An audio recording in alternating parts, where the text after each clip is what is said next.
1,00,000 మంది శివభక్తులతో కలిసి మహారుద్రాక్ష పూజలో పాల్గొనండి. వెంటనే కాల్ చేసి మీ పేరును నమోదు చేసుకోండి.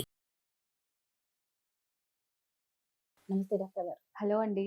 అపూర్వ గారు, ఈ మధ్య కాలంలో పెళ్లి కాకుండానే ప్రెగ్నెన్సీ అయ్యే వాళ్ళు కూడా ఉన్నారు. పాపం నిజంగా చెప్పాలి అంటే వాళ్ళు ఎలా ఇంట్లో వాళ్ళకు చెప్పాలో అర్థం కాదు. డాక్టర్ దగ్గరికి రావాలి అన్నా భయం. సో, ఈ భయంతో వాళ్ళు చేసే నిర్లక్ష్యం వల్ల వాళ్ళకి ఎలాంటి ప్రాబ్లమ్ ఉంటుంది? నిజంగా దాన్ని ఇంకా కొన్ని మంత్స్, ఇప్పుడు మీరు లాస్ట్ వీడియోలో కూడా అన్నారు 5 మంత్స్ అయిన తర్వాత మనం ఏం చెయ్యలేము అని చెప్పి. సో, మీ దగ్గరకొచ్చిన కేసెస్‌లో ఎలా ఉండేదండి? నా దగ్గరకొచ్చిన అమ్మాయి 18 ఇయర్ ఓల్డ్ అండి. తనకి ఇంతకు ముందు కూడా నాకు సర్ప్రైజింగ్ థింగ్ ఏంటంటే, ఇంతకు ముందు కూడా ఆ అమ్మాయి చాలా రిలేషన్‌షిప్స్‌లో ఉండింది. సో, తను పీరియడ్ స్కిప్ అయినంక చదువుకున్న అమ్మాయి తను. సో, ఈ మధ్య అమ్మాయిలందరూ చదువుకున్న వాళ్ళు స్మార్ట్‌గా ఉన్నారు. వాళ్ళు స్మార్ట్‌గా ఆలోచిస్తారు. పీరియడ్ స్కిప్ కాంగానే ప్రెగ్నెన్సీ టెస్ట్ తను మెడికల్ షాప్ నుండి కిట్ తెచ్చుకొని ఇంట్లో టెస్ట్ చేసుకొని పాజిటివ్ వచ్చినా కూడా ఎవ్వరికీ చెప్పలేదండి. తను చెప్పటానికి భయపడింది. ఇంట్లో వాళ్ళకి చెప్పే ధైర్యం లేదు. తన బాయ్ ఫ్రెండ్‌కి చెప్పుంటుంది. కానీ ఇద్దరు కలిసి గైనకాలజిస్ట్ దగ్గరికి వచ్చే ధైర్యం ధైర్యం లేదు. చేయలేకపోయారు. ఎందుకంటే అందరికీ తెలిసిపోద్దేమో, తర్వాత నా ఫ్యూచర్ ఏంటి? లైఫ్ ఏంటి?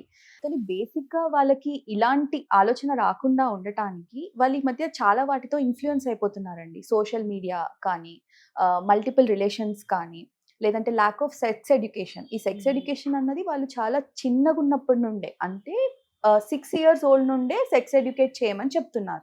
ఏజ్‌కి తగ్గట్టు పిల్లలు ఎలా పెరుగుతున్నారు, ఇంట్లో అట్మాస్ఫియర్, ఇవన్నీ కూడా చాలా ఇంపార్టెంట్.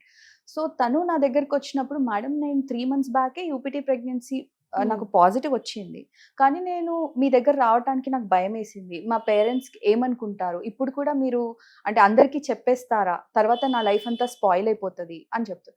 ఈ థాట్ అన్నది వాళ్ళు ప్రాపర్‌గా కాంట్రాసెప్టివ్ అవేర్‌నెస్ అన్నది ఇంపార్టెంట్. తరువాత కాన్సిక్వెన్సెస్, దీనివల్ల మనకి ఏం జరుగుతుంది? తర్వాత దీన్ని ఎలా ఫేస్ చేయాలి? అన్నది ముందే ఆ టీనేజ్‌లోనే వీళ్ళు ఆలోచించుకునేలాగా, మనము అన్నిటిని మనం స్టాప్ చేయలేమండి.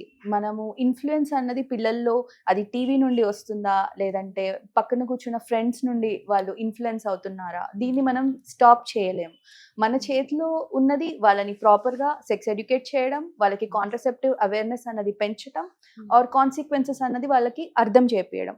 సో, లక్కీగా తను వాళ్ళ అబ్బాయి ఫ్యామిలీ ఫ్రెండ్ అబ్బాయి. సో, పేరెంట్స్ మాట్లాడుకొని ఓకే ఇంకా మ్యారేజ్ చేస్తాము అన్న దాంతో, ఆ అమ్మాయికి కూడా షీ వాస్ 18 ఇయర్ ఓల్డ్.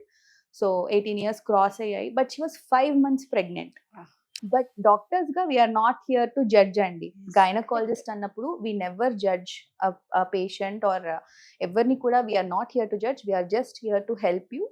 ఇలాంటివి ఎప్పుడు ఏం జరిగినా కూడా డాక్టర్ దగ్గరికి రావటం అన్నది వెరీ ఇంపార్టెంట్. మీకు పీరియడ్ స్కిప్ అయింది, మీరు చూసుకున్నారు, ఆర్ మీకు వేరే ఏదైనా సిమ్టమ్స్ కూడా మీరు డౌట్‌ఫుల్‌గా ఉన్నాయి, మీకేమైనా మీరు చెప్పలేకపోతున్నారు అన్నప్పుడు డాక్టర్ అడ్వైస్ తీసుకోవటంలో ఎలాంటి అంటే నిర్లక్ష్యం చేయొద్దు, వెనకాడొద్దు. ఈ ప్రికాషన్స్ తీసుకుంటున్నామన్న ధైర్యంతో, అంటే మేము కాండోమ్ వాడుతున్నాం కదా, ఇంకా వేరే ఏం కాంట్రాసెప్షన్ అవసరం లేదు మాకు, మేము జాగ్రత్తగానే ఉన్నాము అని చాలా మంది అలా కూడా నిర్లక్ష్యం చేస్తుంటారు. బట్ దానికి కూడా ఫెయిల్యూర్ రేట్ ఉంటదని మనము గుర్తుపెట్టుకోవాలి.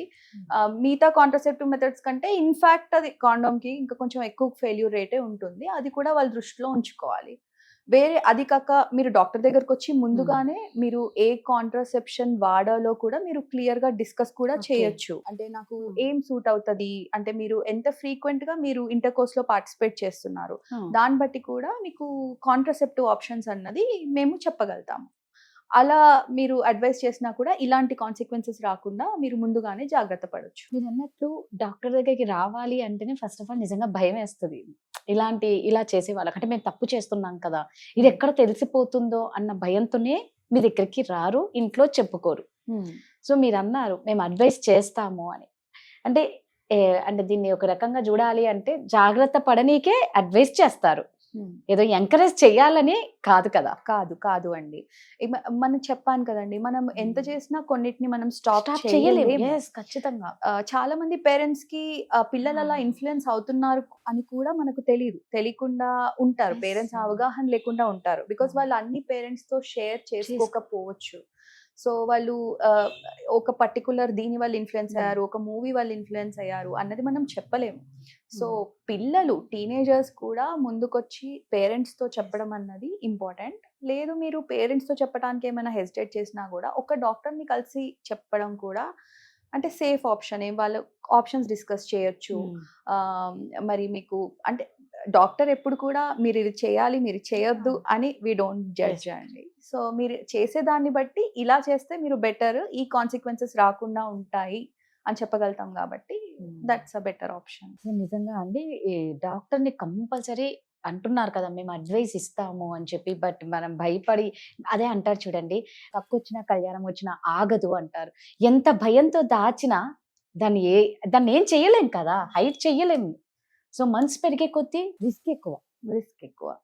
చాలా మంది వాళ్ళ హెల్త్ వాళ్ళు చూసుకోరండి. ఒక మదర్ అన్నది ఫ్యామిలీని అంతా ముందు పెట్టి తను చివర్లో తను అంటే వాళ్ళ ఫాదర్ ఇన్ లాని చూసుకుంటారు, వాళ్ళ మామయ్య, ఆ ఇంట్లో అత్తమ్మ అందరికీ ఇంపార్టెన్స్ ఇస్తూ ఉంటారు. పిల్లలకి వాళ్ళ హెల్త్ అన్నది చాలా లాస్ట్ లో చూసుకుంటారు. చాలా problems late 40s late 50s వరకు డాక్టర్ దగ్గరికి తీసుకురారు. సో అది కూడా వెరీ ఇంపార్టెంట్. ఒక అంటే ఆడవాళ్ళందరూ వాళ్ళ హెల్త్ పరంగా వాళ్ళు ఫస్ట్ స్ట్రాంగ్ ఉంటేనే వాళ్ళ వెనకాల ఫ్యామిలీ స్ట్రాంగ్ ఉంటుంది.